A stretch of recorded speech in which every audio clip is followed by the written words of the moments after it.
The top 10 rock albums of 2003. Number 10, Black Rebel Motorcycle Club.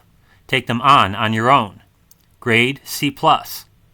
Much like their debut album, this album has one really good song that sounds like it is from an earlier decade, this time with a riff similar to those usually made by Keith Richards of the Rolling Stones. Standout track, We're All in Love. Number 9, Iron Maiden, Dance of Death. Grade B-. Not as good as the first album that reunited the band with Bruce Dickinson, but it does have two really good songs, with lyrics showing Bruce Dickinson's interest in World War I and medieval history. Standout tracks, Passchendaele, Montsegur. Number 8, King Diamond, The Puppet Master. Grade B+. Yet another very good horror-themed concept album from King Diamond. This one set in the 18th century in Hungary. Every song in this album must be listened to hear the whole story. Number 7, Place of Skulls, With Vision. Grade B+. Scott Weinrich, formerly of St. Vitus, The Obsessed, and Spirit Caravan, joins this band to form a doom metal supergroup with former Pentagram guitarist Victor Griffin. Standout tracks, Long Lost Grave, Silver Cord Breaks, The Monster, The Watchers. Number 6, The Chesterfield Kings, The Mind-Bending Sounds of the Chesterfield Kings. Grade A-. This garage rock band had been around since the 1980s, but on this album they fully commit to sounding as much like Mick Jagger in the mid-60s Brian Jones-era Rolling Stones as possible.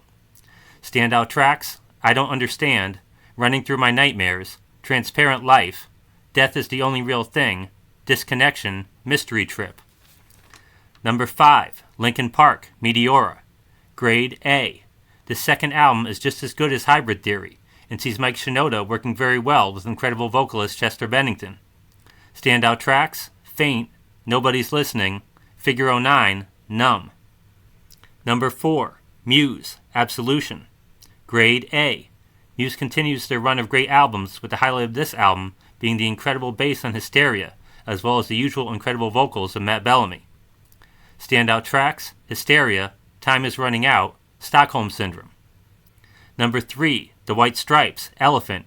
Grade A+. Jack White created a song for this album that will still be played hundreds of years from now, as well as an incredible original blues song, among many really good songs on this album. Standout tracks, Seven Nation Army, Ball and Biscuit, Black Math, Little Acorns, The Air Near My Fingers, Girl You Have No Faith in Medicine. Number 2, The Strokes, Room on Fire. Grade A+. Not absolutely perfect like their debut album, but this album is almost as good, with a similar sound, as singer Julian Casablancas continues to be the highlight of a great band. Standout tracks, Whatever Happened, Reptilia, Automatic Stop, 1251, You Talk Way Too Much, Under Control, The End Has No End, I Can't Win. Number 1, The Black Keys, Thick Freakness. Grade A+. The Black Keys' second album is even greater than their debut, as Dan Auerbach's songwriting continues to improve, while their cover of a Sonic song may be the absolute highlight of a classic album. Standout tracks, Have Love Will Travel, Thick Freakness, Set You Free, Midnight in Her Eyes, Everywhere I Go, If You See Me, Hold Me in Your Arms, Hard Row, Hurt Like Mine, No Trust.